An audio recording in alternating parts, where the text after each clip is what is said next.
This is the Average to Savage podcast with Paul Guarino. Everyone and anyone, athletes, celebs, and much more. What's up, everybody? I'm back for another episode of the Average Savage podcast. Our special guest today is former NFL quarterback and ESPN analyst, Dan Orlovsky. Dan, how's it going? Very good, man. How are you? Good. I appreciate you coming on. Good to be with you, bud. For sure. Let's just go back a little bit. Growing up in Connecticut, how'd you first get involved in football?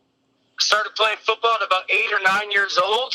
I had always played baseball at a super young age. Football was something that was introduced to me by my dad, and played flag football for the first couple of years of my kind of football life, if you want to call it that. And then from there, went to 2 years at Pop Warner. Luckily, where I grew up in Shelton, Connecticut, it's a really rich sports area and really rich football area. And so, coupled with having some talent to throw and the kind of the culture I grew up in, I fell in love with football. Yeah. Gotcha. Yeah, and you went on to dominate at Shelton High School, and you won state championship, and you're named All-American. And then what was your recruiting process like? My recruiting process was kind of, it was a little bit late. UConn was on me earliest and most often from about my sophomore year.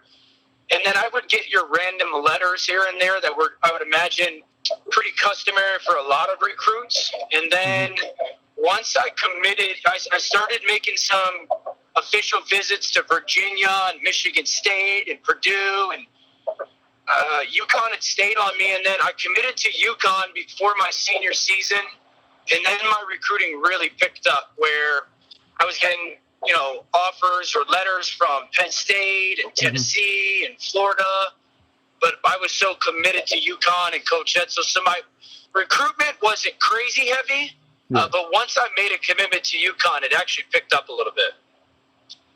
Wow, it's crazy. So you basically chose UConn just because they were with you the whole time? Yeah, I chose UConn because, one, they came in first. Two, I really fell in love with Coach Edsel and his message and the challenge that he presented. And three, I wanted to try and go do something that everyone thought would be crazy or impossible. Yeah, for sure. And what was your overall experience like at UConn? Oh, it was incredible. It was an experience that I could only have hoped for, and tenfold. Just the relationships that were built, the challenges that were faced, the adversity that was overcome, the lessons were learned. Being from the state of Connecticut and then going and being a part of what I was a part of at UConn, I still get talked about. I still talk to. I would be close to where I am right now, if not for my time at UConn. Yeah, for sure. I think just like you mentioned before, you wanted that challenge, and you were the one that put UConn football on the map. Yeah, I was fortunate. I was part of a really important program. I was part of a really good team. We had a lot of good players, and like I said, you go there with a dream or a vision or a goal, and then you accomplish it and probably exceed it, and it was really, really rewarding. Definitely. And when did you think you had a shot at making the NFL? I would say back into my sophomore year of college is when I actually thought, all right, this might happen. It was always obviously a dream or a wish or a goal. But back into my sophomore season, we started playing some more notarized national games. I started playing pretty good. And then my name started getting floated around with guys like Mel Kiper and some of the draft people. Realized okay, this is no longer just a childhood wish upon a star type thing. This is got the chance to be a reality. And I knew I went to school, and I got in trouble for this at school. I always said there was no plan B. I had always said all my eggs are in one basket. I was going to make this happen. And there wasn't or else. And so once that my sophomore season got concluded, that's when I was like, yeah, this is going to happen. I'm going to make this actually fall into place. Gotcha. I like that. I like that you said that you don't have a plan B. But going into the draft, what was your projection before the draft and getting drafted in the 5th round? Was that exceeding or not exceeding your expectations? Yeah, I mean, higher expectations than that. The draft is a very unique process where it's not something you work for 1 or 2 years. You work for it for 10, 12 years. And it's a process that a lot of people see it differently and whatnot. And I thought I would go in like the second or third round. Kind of the information from my agents was a little bit scattered. But when you think about yourself, when your agent tells you, he doesn't know or you might fall, you're like, yeah, right. There's no chance. Yeah. So I ended up going in the 5th round, which was really frustrating and disappointing, but also euphoric and very emotional. You quickly realize, and everyone has heard it, it's not where you start, it's where you finish, what you do when you get there type thing, and that was a motivating factor for me for sure. And I was fortunate to be drafted to an organization that gave me a chance. And certainly a difficult time, but I had an opportunity to get there. And again, from there, I felt like I controlled what was going to be the next decade. Yeah, definitely. And now being a ESPN NFL analyst, like, what do you think most changed about the draft from like 2005 to like now? Oh, certainly the coverage. Yeah. The draft has become its own entity and its own spectacle, and Mel Kiper certainly is a big part of that, but it's still scrutinized in the same way. I would say because of social media, there's more viewpoints and opinions on the draft, on people, on teams. Everybody now has the opportunity to say their opinion or say what they think about their team or about this player getting drafted here. And so no longer is it really just individuals on a network. It's now, because of social media, that is everybody's own individual network. I would say that's the biggest thing. Yeah. And there's a lot of stuff out there that is tied to the draft. Now, it's also what makes the draft so cool. Yeah. But it's still the same thing. It is still dreams getting fulfilled and hard work paying off and families celebrating. It is still athletes proving doubters wrong. It is still athletes being rewarded for their sacrifices. It is still new beginnings. It's still a lot of the same things that have been happening for decades. Definitely. And going back to Detroit when they drafted you, what was your first year like there? And then I believe, what was your first game like your first pro NFL game? Yeah, my first year was wild. I mean, we were terrible as a football team, and you go, this is the NFL. I went to Detroit in 2005 when the economic recession started, and obviously there's some challenging times in Detroit when the economy started to fall off, and then there's some challenging times in Detroit when you're there in December and January in the weather. And so there was a lot of really challenging aspects. You get thrown out there and you go from, I say this, like, it's really hard. You get thrown from being in college and being with your peers, and I slept on a futon and kicked it with my buddies and played video games and played football. Then I'm in a locker room with 30-year-old men, and there's a lot of challenges that go along with that. But also at the same time, I was in the NFL, and I was in the coolest job ever. My first game, our first time ever playing was, I believe, the second game of the year or third game of the year. We were on the road against Chicago. I was the number 2 quarterback. We were getting absolutely buried by them. Joey Harrington was our starting quarterback, and he was struggling. And they ended up kind of sitting Joey down in the fourth quarter, and I was forced to go play. And I was just trying to make sure that I didn't do anything catastrophic out there. I was just trying to get a play call and get a snap and whatnot. And I played a little bit that year because of the struggles we had as a football team. Our head coach, Steve Mariucci, got fired. So it was a unique situation, let's say that. Definitely. Then in 2008, you got your chance to play more and start a few games. And what was it like getting your first touchdown? Yeah, I mean, getting a first start's amazing. You get the opportunity to be the guy. You get the opportunity to start the game. You're a starting quarterback in the NFL. There's only so many people who could ever say that in the history of the world. So, really cool. Unfortunately, we were a really bad football team. Unfortunately, I made a really boneheaded play in my first start, but nevertheless, I accomplished something that was always a goal. I accomplished something that was always a dream. I accomplished something that 99% of the people that I'd ever come across with thought never happened in my life. So a lot of positives for me that I took from it. Yeah, definitely. Who was your first touchdown pass to? I believe my first career touchdown pass was to Roy Williams. Okay. Out of the University of Texas. Yep. It was a like a bootleg or a naked or a quarterback keeper off motion, and threw it to Roy. I think it was 4, 5, 6 yards, something like that. Yeah, gotcha.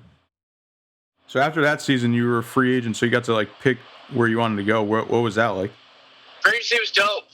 Free agency is cool to want to be wanted. Yeah. And to hit it for the first time, and took a couple visits and went down to Houston, and certainly a unique business aspect where my agent, kind of played some games and strategic got a contract offer, and I immediately was like, take that offer, and he was like, just let me work, and a couple hours later kind of tripled that offer. And so free agency was cool. It was nice to kind of experience, and certainly financially was the benefit of it. Definitely. Now, like overall, like being a career backup mostly, how did you prepare to be ready to like start? Well, the number one thing for me was I never thought of myself in that capacity. Your opportunity in the NFL, you usually get one, and you better be ready for that opportunity. And I never wanted to regret.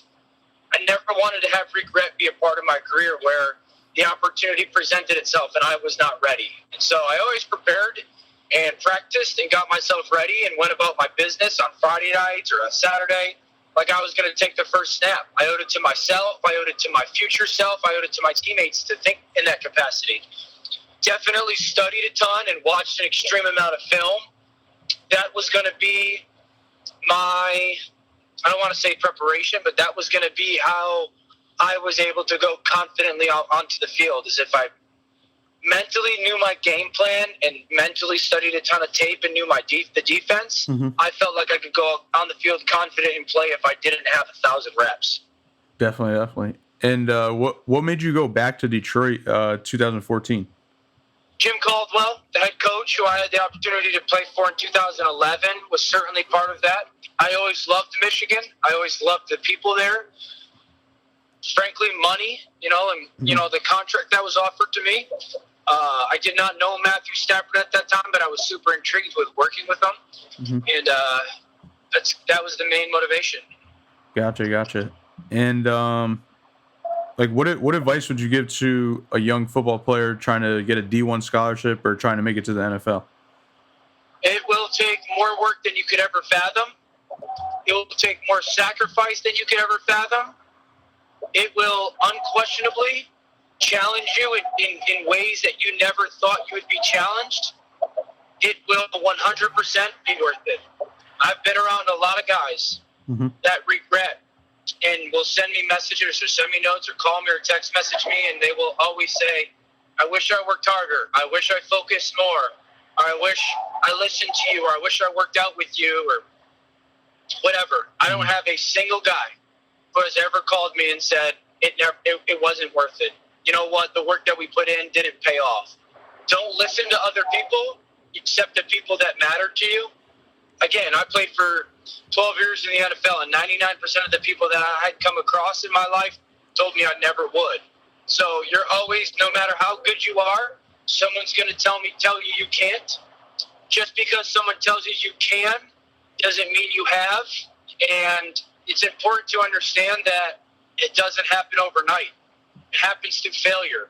And you've got to be willing to fail to get there. You've got to be willing to believe in yourself enough to put yourself out there enough to fail to get there. There might be the random 1% that they're just the freaks. The rest of the guys that make it because they believe in themselves. And they don't have a fail clause. They don't have a bailout plan. They control what they control. I consider it saying as a 35-year-old, I don't regret a single moment where I chose my football career over a party or over doing this or doing that. I always put that first when I was young, and it paid off. Definitely. So after you retired in 2017, did you know you wanted to be like an NFL analyst, or did it just happen? I had always thought of getting into television. You know, I was never the person. I'm a big person. I'm a big picture thinker, but I never put action towards that picture. Meaning, when I was playing football, I didn't really think about what I was going to do after football because I was getting paid to focus on being a football player. Yeah. That was my job. And then when I got done, I certainly had the thought of what I was going to do, but I never really was making steps towards that. And when I got done, I thought about getting into television, and then I started doing some stuff and started to really like it. And then, okay, I feel like I'm doing some stuff here that's pretty cool and I'm good at. And so it kind of opened some doors for me social media-wise, and that's kind of how I ended up at ESPN. Yeah, correct me if I'm wrong. I think you were putting out stuff on social media, just like plays and stuff like that, and then it picked up. And is that how ESPN saw you? Yeah. I just started breaking down stuff on Twitter, and then that kind of gained traction, and that opened up some doors from networks saying, hey, will you come on our show and do this on, so I would drive up to New York City from Philadelphia on my own, and I would pay for my own train or pay for my own ride, and I'd go up there and do my own work just to, again, I believed in it. I believed in myself, and I thought that if I went out and showed, doors would open, and they did, and that's when a couple of networks came calling, and I was fortunate enough to have a couple options, and fortunate and blessed to work, make a decision to go work for ESPN and be a part of their great company. Definitely. You got any predictions for the 2019 season? Predictions are tricky because you don't know necessarily how everything will unfold and injuries and whatnot. I do know that this is probably the healthiest the NFL has been in a long time when it comes to the teams. You could go to every division and point to 2 teams at least that you could see winning that division and making a playoff run outside of maybe the AFC East, and they have the defending Super Bowl champion. The AFC is loaded with young quarterback talent. The NFC is loaded with proven quarterback talent. It'll be a fun year to sit here and say, like, I love the Chiefs, but their defense concerns me. I love the Browns. Can they do it? I love the Colts. I love the Patriots still. The Chargers, everyone's going to be very good. The Falcons, are they healthy again? Because if they are, they're Super Bowl contenders. The Cowboys are loaded. The Eagles will be unbelievable. So I know that's not necessarily a prediction, but they're tricky. Gotcha. Is there any quarterbacks that you're looking forward to see? Certainly Baker, certainly Kyler Murray, certainly Andrew Luck, certainly Carson Wentz. I love watching all quarterbacks. Yeah. Gotcha. All right, you ready for some fun questions? They're going to go from average to savage. What's your favorite song right now? Cool by the Jonas Brothers. All right, that was fast. Usually people are thinking about it. What about? Yeah, I'd say Cool by the Jonas Brothers or One Man Band by Old Dominion. All right. What are 3 jerseys that you want that you don't own? I don't own any jerseys. That's a lie. I own 1 jersey. It's signed by Calvin Johnson, who I was fortunate enough to play with. I don't have a desire to go get anybody's jersey. I've played with Hall of Famers. I've played with Peyton Manning and Calvin Johnson and Reggie Wayne and Andre Johnson. Played with a lot of great players. I don't have desires to go get anybody's jersey. If I could go get 1 jersey signed right now, it would be Carson Wentz. My wife's family are from Philly. My kids are Eagles fans, so I'd go get a Wentz jersey signed for them. All right, that's cool. The last one, top 5 quarterbacks of all time, like your favorite. Favorite quarterbacks of all time: John Elway for the toughness that he played with, Brett Favre for the courageousness that he played with, Peyton Manning for the precision that he played with, Tom Big Brady for the obsession that he played with, and I'm going to say a teammate of mine, Matthew Stafford, for the toughness that he played with. He's also a good friend of mine, so I'm allowed to put him in my top 5. All right, perfect. I appreciate you coming on. And can you let people know where they can follow you on social media? Yeah, just at Dan Orlovsky, the number 7 on Twitter is the best option. All right, once again, appreciate it, and good luck this season. Thanks, dude. That's it.